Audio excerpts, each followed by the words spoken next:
नमस्कार, सुवर्णाज किचनमध्ये मी सुवर्णा तुमच्या सगळ्यांचे स्वागत करत आहे. तर आज आपण पाहणार आहोत कापून वड्याची आमटी. तर त्यासाठी आपण चवीप्रमाणे मीठ, चिमूटभर हळद, लाल तिखट घेतलेलं आहे आणि वाटीभर डाळीचं पीठ घेतलेलं आहे. आपण हे चाळून घेणार आहे आणि थंड पाण्यात मळून घेणार आहे. याच्या आपण वड्या बनवणार आहोत. आपण जे पीठ मळून घेतले आहे त्याची अशी चपाती लाटून घेतलेली आहे. त्याच्या आपण अशा वड्या पाडून घेणार आहोत.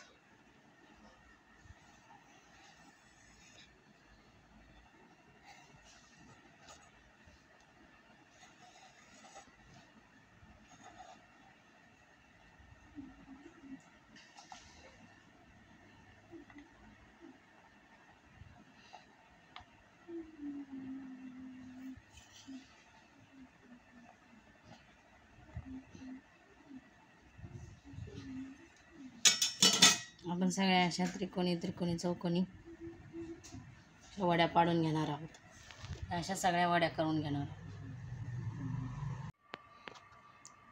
अशा प्रकारे आपण कांदा आणि खोबरं भाजून घेतलेलं आहे.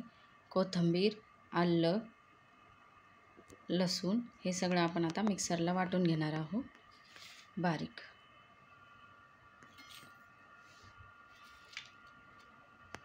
सगळं एकत्र करून वाटून घ्यायचं आहे. कापून वड्याची आमटी करण्यासाठी आपण जो मसाला काढून घेतला आहे तो आपण या कढईत टाकणार आहे.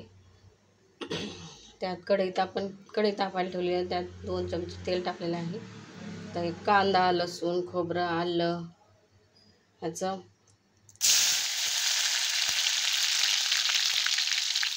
वाटून घेतलं.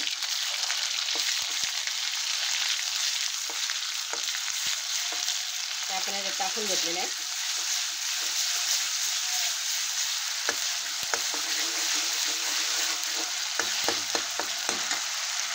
मला चांगलं तेल सुटूस तोपर्यंत तळून घ्यायचं आहे.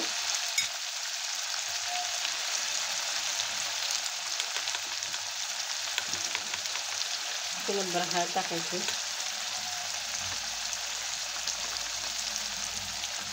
2 चमचे काळं तिखट टाकायचे,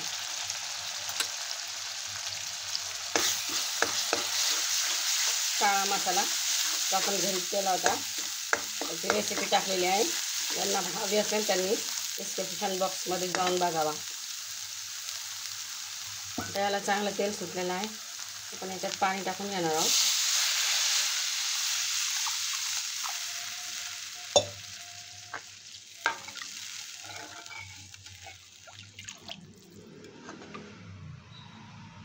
ह्याला उकळी आल्यानंतर आपण ह्या ज्या वड्या बनवल्या आहे त्या आपण याच्यात टाकून घेणार आहोत.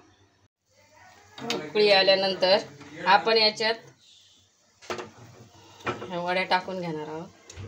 कापलेल्या सगळ्या वड्या टाकून घेणार आहोत आणि हे शिजवून घेणार आहोत सगळ्या वड्या.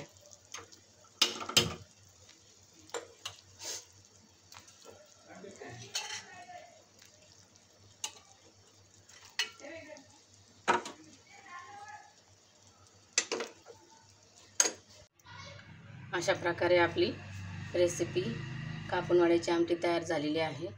तुम्ही ही रेसिपी घरी ट्राय करा आणि कमेंटमध्ये नक्की सांगा तुम्हाला ही रेसिपी कशी वाटली ते.